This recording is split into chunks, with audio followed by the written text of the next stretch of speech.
바울은 복음에 붙들려서 담대한 사도가 되었습니다. 복음을 증거하고 복음을 변호하는 사도가 되었습니다. 지난주에 우리 본 바로는 바울 안에 역사하신 분은 바로 하나님이시라는 것을 우리는 알았습니다. 어떤 사람의 말도 아니요 사도의 가르침도 아니요 하나님께서 예정하셔서 예수님께서 직접 바울에게 나타나셔서 바울을 회심시키시고 그 이후에도 바울에게 그 안에서 계속해서 역사하신 하나님의 역사를 우리가 살펴보았습니다. 오늘은 이제 2장으로 넘어갔어요. 이제 바울이 자기의 동역자들과 함께 예루살렘 교회를 방문한 얘기를 우리 함께 나누고자 합니다. 오늘의 핵심의 단어는 복음의 진리입니다. 복음의 진리. 바울이 붙드는 그 복음 1장 4절에서 우리가 읽었습니다마는 그리스도께서 하나님 곧 우리 아버지의 뜻을 따라 이 악한 세대에서 우리를 건지시려고 우리 죄를 대속하기 위하여 자기 몸을 주신 이 사건, 이 복음은 진리라는 것을 바울은 굳게 믿고 있었습니다. 이 진리를 바울은 열심히 전했습니다. 오래전에 지금 오늘 본문에는 14년 후라고 되어 있으니까요. 14년 전에 바울은 예수님, 부활하신 예수님을 만나서 회심한 이후로 열심히 이방인들에게 복음을 전했습니다.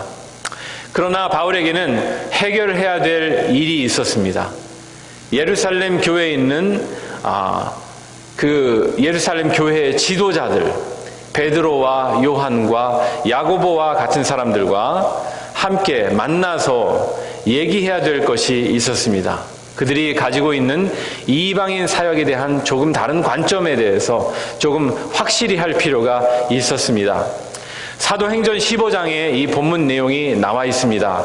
이 15장 1절부터 21절까지의 예루살렘 회의에서 되어지는 그런 내용, 그런 변론들, 그 사건을 오늘 갈라디아서에서 다시 한번 말을 해주고 있는 것입니다.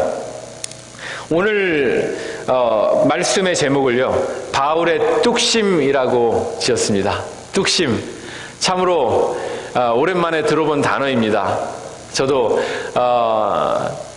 제목을 고심고심 하다가 어저께 정말 바울인 뚝심이 있는 사람이었구나 이런 생각이 들었습니다. 복음을 지키려는 뚝심, 복음을 전파하려는 그런 뚝심, 그것을 위해서 모든 일을 다 불사하는 그런 바울의 태도를 오늘 본문에서 보았습니다.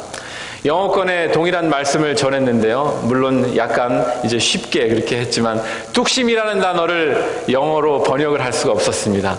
도저히 찾아볼 수가 없고 한 단어, 두 단어, 몇 단어로도 이 표현을 할 수가 없었습니다. 최선을 다해서 제가 설명을 했지만 오늘 댁에 가시면 자녀 가지신 분들은 아마 물어볼 겁니다. 부모님에게 엄마 뚝심이 뭐예요? 바울의 뚝심이 뭐예요? 그러면 설명을 좀 해주시기를 바랍니다. 그러시려면 오늘 잘 들으셔야 되겠죠, 그죠? 바울은 이 복음을 지키기 위해서 열심히 일했습니다. 이 바울의 모습은요, 이 바울의 신앙은 때로는 부드러웠습니다. 때로는 약한 자들에게 복음을 전할 때는 좀 유연한 자세가 있었습니다. 그러나 바울은 이 복음의 본질에 있어서는 명확했습니다. 그것을 건드리려 하는 사람은 어떤 자들이라도, 그들이 유대주의자들이라 할지라도, 그리고 어쩌면 그들이 사도라 할지라도 그 힘에 굴복하지 않는 바울의 이 뚝심을 우리는 오늘 보기를 원합니다. 오늘 바울의 이 태도를 오늘 본문에서 세 가지로 보기를 원합니다.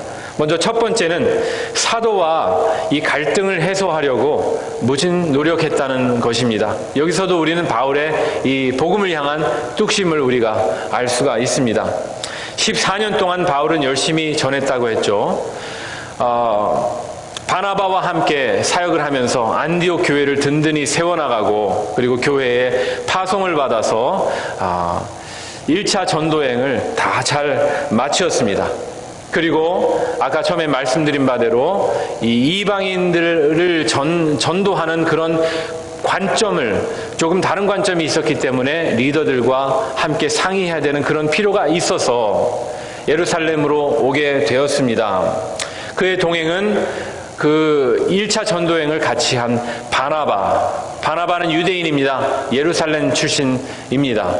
그리고 또 한 동료는 디도라는 친구입니다. 디도, 아마 젊은 친구였던 것 같습니다. 디도는 이방인이었습니다. 바울의 이방인 전도에 결실을 맺은 그런 사람입니다. 바울은 디도를 자신의 믿음 안에서 낳은 참 아들이라고 그렇게 표현하고 있는 그런 사람입니다. 이 둘과 물론 다른 동료도 있었겠지만 다른 사람들을 데리고 이제 예루살렘으로 가죠. 가서 이제 2절에 보시면은요, 계시를 따라 갔다고 했습니다. 계시를 따라서. 사도행전 15장 2절에는요, 이 바울과 일행이 교회가 교회에 보냄을 받아서 이 문제를 이렇게 확인하기 위해서 그렇게 갔다고 그렇게 기록을 하고 있지만은요, 바울은 자신이 예루살렘 간 이 예루살렘 행을 하나님께서 보내셨다, 하나님께서 계시하셨다, 하나님께서 뜻이 있으셨다는 것을 분명히 믿고 그렇게 나갔습니다. 그리고 어떠한 갈등이 있더라도 이것을 해소해야 되겠다 하는 그런 마음을 가지고 갔습니다. 무엇을 위해서요? 복음의 전파를 위해서 그렇게 했다는 말입니다.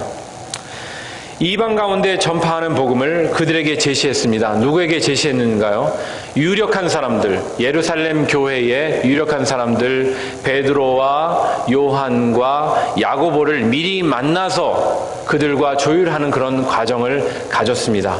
바울은 다른 모든 장로들과 함께 만나서 여러 가지 생길 수 있는 그런 잡음을 해소하기 위해서 먼저 유력한 지도자들을 만났다는 것입니다. 그것을 사사로이 만나서 얘기를 나눴다고 그렇게 표현을 하고 있는 것입니다. 이 사사로는 어떤 감정을 가지고 있는 것이 아니고 유력한 자들이 예루살렘의 어떤 고위 관료들이 아니고 교회의 지도자를 말하는 것입니다. 그리고 이렇게 말해주고 있어요. 그들에게 사사로이 한 것은 내가 다름질하는 것이나 다름질한 것이 헛되지 않게 하려 함이라. 다름질도 우리가 무슨 평소에 쓰지 않는 말이죠. 다람쥐라는 말이 자꾸 생각이 나서 저는 이 말씀을 읽다가 웃었는데, 다람쥐처럼 열심히, 바울이 다람쥐처럼 열심히 복음을 전파했는데 그 일한 것이 헛되지 않도록, 이방인을 향해서 나갔던 그 전도의 여행과 그 복음을 전파한 것이 헛되지 않기 위해서 나는 예루살렘의 지도자들, 그 기둥들을 만나서 이 문제를 해결해야 되겠다 하는 그런 마음을 가지고 나갔습니다. 이 모든 것이 다시 말씀드리지만은 복음의 진리가 교회 안에서 뿌리 내리기를 위해서 그렇게 한 것입니다. 베드로와 그 그룹들은 교회의 한 기둥입니다. 바울도 그렇게 표현을 하고 있습니다. 그리고 바울과 그 일행도 교회의 한 기둥입니다. 그들은 이방인들에게 나가서 열심히 복음을 전했습니다. 베드로와 그 일행은 예루살렘에 남아서 할례받는 자들, 유대인들에게 복음을 전했습니다. 물론 베드로가 이방인에게 무관심했던 것도 아니요, 바울이 유대인에게 무관심했던 것도 아니지만 그들은 그렇게 각자의 길을 걸어가고 있었습니다. 그 두 그룹은, 베드로 그룹과 바울 그룹은 다른 배경을 가지고 있었고 다른 회심의 스토리도 가지고 있었습니다. 그들의 사역의 대상도 틀렸고 그들의 어떻게 보면 사역의 방향도, 모양도 틀렸습니다. 그렇죠? 그러나 분명한 것은 그 두 그룹은 교회의 기둥이었습니다. 14년 만에 그들이 만나서 이 굉장히 중요한 만남을 가지고 있는 것입니다. 교회에 어떤 갈등이 있더라도 우리는 이것을 해소를 해야 되겠다. 무엇을 위해서요? 복음의 진전을 위해서, 복음의 전파를 위해서 나는 이것을 해야 되겠다는 그러한 뚝심을 가지고 바울이 나갔던 것입니다. 이렇게 그들이 나눈 그 대화, 그 토의는 교회를 발전시키는데 큰 힘이 되었습니다. 오늘 6절에 저 유력한 이들은 6절 하반절에 있습니다. 내게 의무를 더하여 준 것이 없고 라고 되어 있습니다. 이것은 무슨 말씀인가 하면요, 베드로와 그 일행이 바울에게 어떠한 다른 것을 이렇게 이것을 해라, 이방인들에게 할례를 주어야 된다, 그들도 율법을 준행해야 되는 것 아니냐 하는 그런 의무를 더하지 않았다, 그런 것입니다. 그것은 예루살렘의 교회 지도자들이 바울의 그 뜻을, 이방인을 향한 그 바울의 그 전도를 향한 열정과 그 방식을 동의했다는 그런 뜻입니다. 사도행전 15장에도 베드로의 긴 발언들, 그리고 야고보의 지지 발언이 사도행전 15장에 그렇게 나와 있습니다. 이 두 그룹의 복음을 향한 사랑하는 마음으로 나눈 그 대화, 그 토론이 교회 발전에 큰 힘을 주었다는 것입니다. 저는 여기서 큰 교훈을 얻었습니다. 우리 교회에도, 우리 사역에도 두 가지 힘이 존재할 수가 있습니다. 두 그룹들이 있을 수가 있습니다. 그 두 그룹이, 한편 그룹이 없다고 해서 교회가 안 되는 것은 물론 아닙니다. 바울이 없어도 베드로는 교회를 이끌어갔을 것이고, 베드로가 없어도 바울은 열심히 복음 전파를 했을 것입니다. 그러나 그 둘은 복음이, 그 진리가 교회에서 반드시 세워지기를 위해서는 그 둘은 서로 협력해야 된다는 것을 분명히 알았습니다. 그래서 어떠한 유대주의자들의 반대가 있다 할지라도 그들은 협력하기로 마음을 먹고 이렇게 뚝심 있게 나갔다는 것입니다. 우리의 어떤 사역 가운데에 이런 힘이 있습니까? 알력이 혹시 있습니까? 어떠한 시기와 다툼이 혹시 있습니까? 우리는 이것을 다 극복해야 됩니다. 무엇을 위해서요? 복음을 위해서. 복음을 위해서. 우리가 어떤 우리의 고집을 꺾는 것도 복음을 위해서 꺾는 것입니다. 모든 것에 다 우리가 내어주고 우리가 그렇게 양보하고 그러자는 것이 아니라 복음을 위해서라면은 이것을 해야 되는 거예요. 이것이 바울의 뚝심 1입니다. 두 번째로는요, 바울은 이 복음 전파를 위해서 어떤 힘에도 굴복하지 않는 그런 자세가 있었습니다. 바울과 동행했던 디도라는 사람이 있었다 그랬죠. 디도는 할례를 받지 않은 이방인이었습니다. 유대주의자들은 디도가 할례를 받아야 된다고 생각을 했습니다. 그들은 안디옥 교회까지 쫓아와가지고 그 교회 사람들에게 이방인들도 할례를 받아야 된다고 그렇게 말을 했던 사람들입니다. 그 유대주의자들의 힘은 엄청났습니다. 그들이 택한 백성이라고 주장하였고, 그들은 이 율법, 모세의 율법을 꼭 지켜야 된다는 그런 특심이 있는 사람들이었습니다. 아마 바울이 디도는 헬라인이고 이방인이지만 그래도 내가 이 사람을 세워서 교회를 맡겨야 되는 사람인데 유대주의자들이 말하는 것을 조금 들어주지 그렇게 생각할 수도 있었을 것입니다. 그러나 바울은 그 힘에 굴복하지 않았다는 것입니다. 바울은 그런 마음이 있었어요. 율법에, 하나님의, 예수님의 은혜에 어떤 율법의 조항을 더하는 것도 이것은 마땅하지 않다. 그런 마음을 바울은 분명히 가지고 있었기 때문에 이것을 양보하거나 타협할 수가 없었어요. 바울은 이것을 믿었습니다. 구약시대 때부터 신명기에, 예레미야서에 하나님께서 말씀하시는 그 할례의 진정한 의미가 무엇인지를 깨달았습니다. 예레미야서 4장 4절에 너희는 스스로 할례를 행하여 너희 마음에 가죽을 베고 나 여호와께 속하라. 육체적인 할례가 중요한 것이 아니라 마음의 할례가 중요하고 마음의 변화가 중요하다는 것이, 그것이 하나님께서 바라시는 마음이라는 것을 바울은 알고 있었습니다. 그래서 바울은 이 신념은 변하지 않았어요. 이것은 유대주의자들에게 내놓지를 않았어요. 이것이 바울의 뚝심입니다. 바울은 심지어 6절에 유력하다는 이들 중에 본래 어떤 이들이든지 내게 상관이 없으며 하나님은 사람을 외모로 취하지 아니하신다, 이렇게 바울이 말했을 때에는 베드로와 그 무리들까지도 바울은 그들의 힘이 어떠하든지 그것을 관계하지 않았습니다. 바울은 그 신념이 바로 예수님에게서 왔다는 생각을 가지고 있었어요. 그래서 그 마음에 복음의 정수는 절대 건드리면 안 된다는 그런 마음이 있었습니다. 이것 또한 바울의 어떠한 고집이 아니라 개인적인 고집이 아니었습니다. 복음의 진리가 교회에 뿌리를 내리려면 은혜 이외에 어떤 것도 고집하면 안 되겠다 하는 그런 마음이 있었기 때문에 바울은 뚝심 있게 밀고 나갔던 것입니다. 뚝심이라는 것은요, 제가 사전을 찾아봤더니요, 굳세게 버티고 감당해 나가는 그런 힘이라고 그렇게 나와 있습니다. 바울은 이러한 마음이 있었어요. 마음속에 복음을 지켜내기 위한 이런 강한 마음이 있었다는 겁니다. 나폴레옹 여러분 잘 아시죠? 나폴레옹이 워터루 전투에서 적장에게 패했습니다. 그 적장의 이름은 로드 웰링턴, 영국의 웰링턴 경이었습니다. 치열한 전투 가운데 나폴레옹이 패했습니다. 이 전투로 인해서, 패배로 인해서 나폴레옹의 군대는 완전히 몰살이 됐습니다. 이때 전쟁이 끝나고 나서 전쟁을 승리한 웰링턴 경이 이렇게 얘기를 했다고 합니다. 우리의 군인이 나폴레옹 군인보다 용맹했던 것이 아닙니다. 단지 우리의 군인은 그들보다 5분 더 용감했을 뿐입니다. 그렇게 얘기를 했답니다. 어떤 말입니까? 그들보다 싸움을 더 잘해서 이긴 것이 아니에요.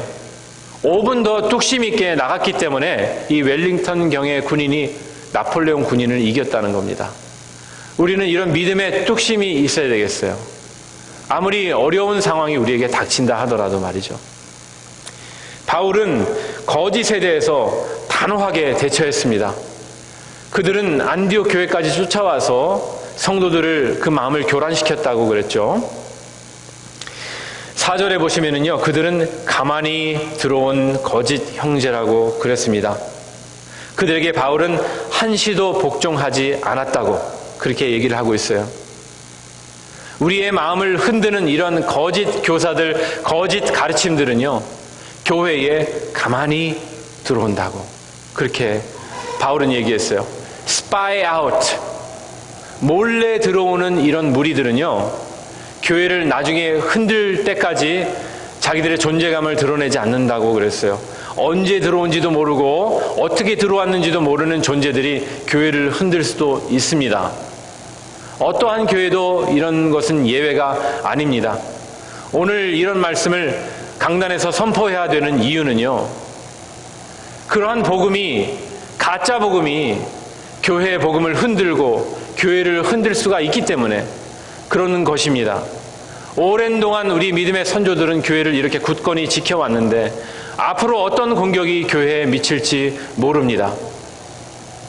어떠한 사람의 말이, 그들이 지어낸 그런 책이, 만들어낸 책이, 그들의 교리가 성경과 나란히 그렇게 읽혀질지도 모릅니다. 지금도 있어요. 지금도. 자기네 교회를 창시한 사람들, 교단을 만든 사람들이 자기네 이름을 붙여서 만든 책을 성경과 비슷한 그런 권위를 두고 얘기를 합니다. 가르칩니다. 강요합니다. 그러면서 하는 말은 이렇게 배우면 성경을 바르게 더 이해할 수 있다고 그렇게 얘기를 합니다. 자기의 생각들이 가미돼서 이것은 하나님께서 계시로 주신 말씀이라고 그렇게 얘기를 하면서 교회를 교란시키는 자들이 있다는 것입니다. 앞으로도 교회에는 그런 이단적인 가르침이 들어오려고 노력할 것입니다. 우리는 바울처럼 뚝심 있게 단호하게 단 한순간도 그들에게 복음의 우리 진리를 내어주지 않는 그런 마음을 우리가 가지고 있어야 되겠습니다. 바울은 이렇게 얘기합니다. 복음은 하나이다. 다른 복음은 없다. 오직 그리스도의 복음이다. 그렇게 얘기를 하고 있어요. 지금도 어떤 사람들은요, 바울 신학을 열심히, 물론 바울 신학 중요하죠. 바울 신학을 열심히 공부하는 사람들 있죠. 구약 신약 성경에 아주 굉장히 많은 부분을 바울이 차지하고 있고 신학을 정립한 사람이 바울이기 때문에. 그런데 어떤 사람은요, 바울의 신학이 예수님의 신학보다 더 우월하다고 말하는 사람들이 있습니다. 거기에 빠진 사람들이 있어요. 역사적으로 요한의 가르침, 침례 요한의 가르침, 사도 요한의 가르침에 빠진 사람들이 있어요. 그래서 예수님의 가르침보다 더 그것을 중요하게 생각하는 사람들이 있다는 말입니다. 베드로의 가르침을 그렇게 숭앙하는 그런 사람들도 있었단 말입니다. 앞으로도 어떠한 이단적인 사상이 교회에 들어올지라도 우리는 단 한순간도 우리는 거기에 우리의 복음의 그라운드를 내주면 안 되는 것입니다. 혹시나 말이죠, 누군가 우리들에게 유대교에 대해서 좋은 인상을 가지고 말을 한다 그러면 우리는 대답할 수가 있어야 돼요. 거기에는 예수님의 복음이 없다는 것, 그들은 예수님이 메시아라는 사실을 믿지 않는다는 것, 그것을 우리는 말할 수가 있어야 돼요. 유대인들 중에서도 개종한 사람들이 있습니다. 예수님이 메시아인 것을 믿는 사람들, Messianic Jews, 그런 사람들이 있어요.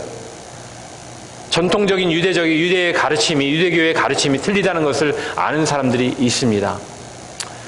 누구는 그들도 여호와 하나님을 믿는 사람들이기 때문에, 모세의 율법을 믿고 구약을 믿는 사람들이기 때문에 우리와 비슷한 건 아닙니까? 하는 그러한 생각을 가지고 있을지 모릅니다. 그러나 우리는 단호하게 대처해야 합니다. 천주교에 대해서도 마찬가지고요. 그렇죠? 우리가 비방하자는 것이 아니라 우리는 분명한 우리의 신앙의 중심을 가지고 있어야 돼요. 이런 중심을 가지려고 하면은요, 우리는 열심을 내서 성경을 배워야 합니다. 성경 공부에도 우리 열심히 참석해야 되고요, 토론에도 열심히 참석해야 되고요, 목회자들에게, 인도자들에게 질문도 해야 되고요. 그래서 우리가 우리 복음의 진리를 확실하게 우리가 깨닫고 거기에 바로 서서 뚝심 있게 우리가 교회를 지켜나가고 복음을 지켜나가야 됩니다. 바울은 참으로 이모저모로 복음의 진리를 지켜내기 위해서, 복음의 전진을 이뤄내기 위해서 참으로 노력한 사람입니다. 오늘 본문을 통해서도 알 수가 있습니다. 바울은 오랜만에 예루살렘의 지도자들을 만났을 때에도 담대했습니다. 그들에게 복음을, 자기가 전한 복음, 이방인들에게 전한 복음이 어떠했는가, 성령님께서 어떻게 역사하셨는가를 담대하게 전했습니다. 그런 사람이 바울이고 그 일행들이었습니다. 때로는 바울은 복음의 역사를 위해서 약한 자들에게, 율법이 없는 자들에게 나아갈 때는 또 유연한 마음을 가지고 있었던 것은 사실이죠. 유대인들에게는 유대인과 같이, 복음 아래에 있는 자들에게는 복음 아래에 있는 자들과 같이, 또 복음 없는 자들에게는 복음이 없는 자들과 같이, 연약한 자들에게는 연약한 자들과 같이 한 것은 아무쪼록 몇 사람이라도 구원하고자 함이니. 바울은 그렇게 얘기했습니다. 저는 이것도 바울의 믿음의 뚝심이 바탕이 된 그런 유연함이라고 저는 생각을 합니다.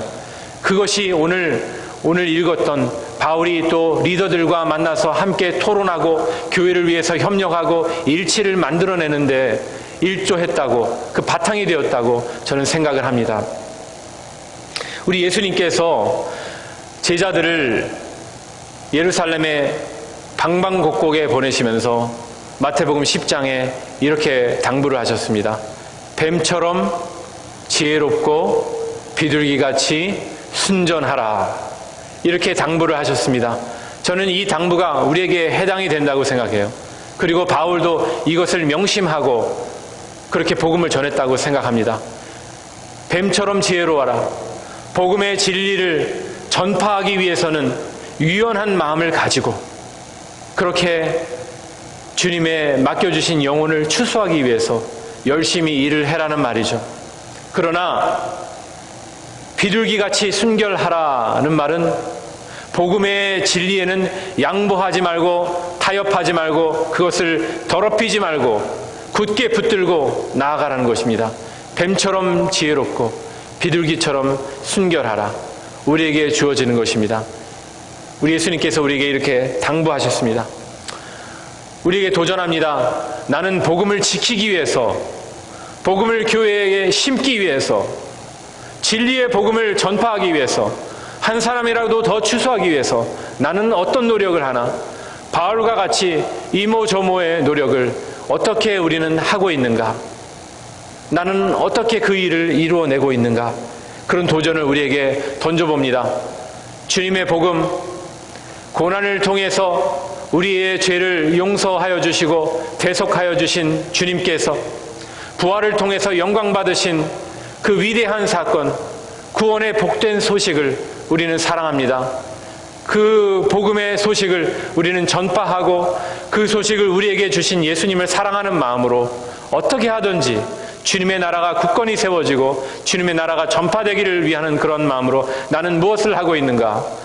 바울과 같은 믿음의 뚝심이 나에게 있는가? 있는 곳에서 더 열심히 세워나가고 복음을 세워나가고 전파해 나가고 어려운 상황 가운데에서도 좌절하지 않는 이런 바울의 믿음이 있는가? 우리 스스로에게 던져보면서 1월의 마지막 주를 지내시기를 바랍니다. 그리고 한 해를 굳건히 살아가시는 여러분들이 되기를 간절히 축원합니다. 아멘. 아멘.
기도하시겠습니다. 아버지 하나님, 저희들 주님의 복음을 사랑합니다. 우리 주님을 사랑합니다. 나를 구원하여 주신 주님의 은혜를 늘 마음에 새깁니다. 그 은혜로 우리를 살아가기를 원합니다. 담대해지기를 원합니다. 주님의 복음을 전파하기 위해서 나의 모든 것을 드리기를 원합니다. 주여 아버지 하나님, 함께하여 주시옵시고 힘있게 1월을 시작하며 한 해를 시작하는 우리 모든 성도님들 하나님 붙들어 주시옵소서. 주님, 저희들의 모든 삶을 통해서 영광 받으실 주님을 찬양합니다. 지금은 주 예수 그리스도의 은혜와 하나님의 사랑과 성령님의 교통하심이 오늘 말씀의 능력을 깨닫고 말씀을 붙들고 살아가기로 작정하는 모든 모인 무리들에게 지금부터 영원까지 함께 하시기를 간절히 축원하옵나이다. 아멘.